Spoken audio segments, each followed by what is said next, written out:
बेटे के प्रति माँ का प्यार ही कुछ ऐसा है।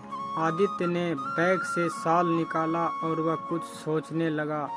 वो सोच रहा था कि पिछली रात जब बिस्तर पर जाने से पहले अपना बैग पैक कर रहा था तो उसकी माँ कैसे अपना शॉल लाई थी और उसने उसे बैग में रखने के लिए कह रही थी। कैसे उसने कहा था अगर बारिश हुई तो बहुत ठंड लगेगी।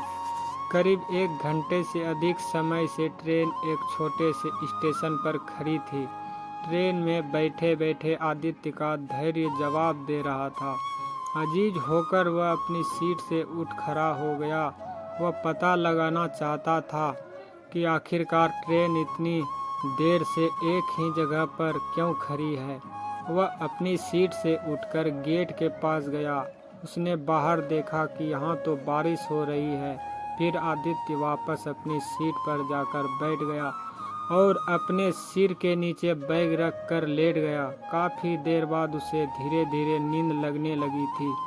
अचानक एक महिला ने उसकी बाजू को हिलाते हुए उसकी नींद उड़ा दी। वह उठकर बैठ गया।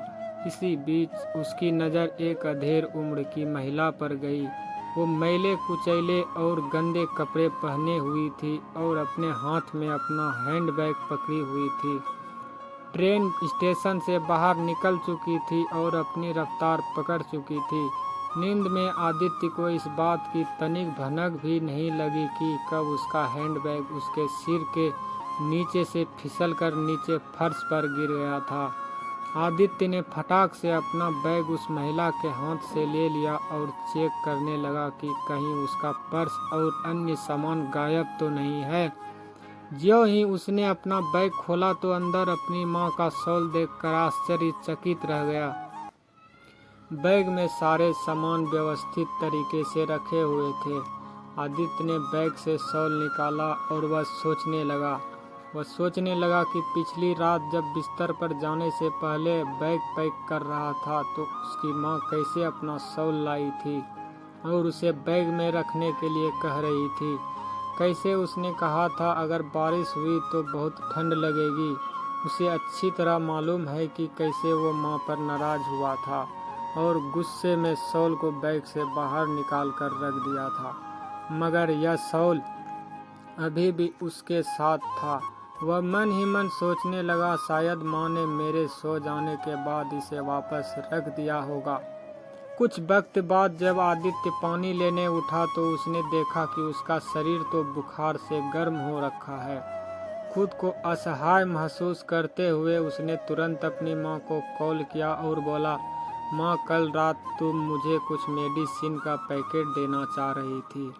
इससे पहले कि आदित्य अपनी बात पूरी कर पाता उधर से उसकी माँ बोल पड़ी, बेटा तुम्हारे सिर में दर्द है क्या? आदित्य कतई जाहिर नहीं करना चाहता था कि उसके बुखार के बारे में जानकर उसकी माँ बेवजह परेशान हो, इसलिए उसने यह कह दिया।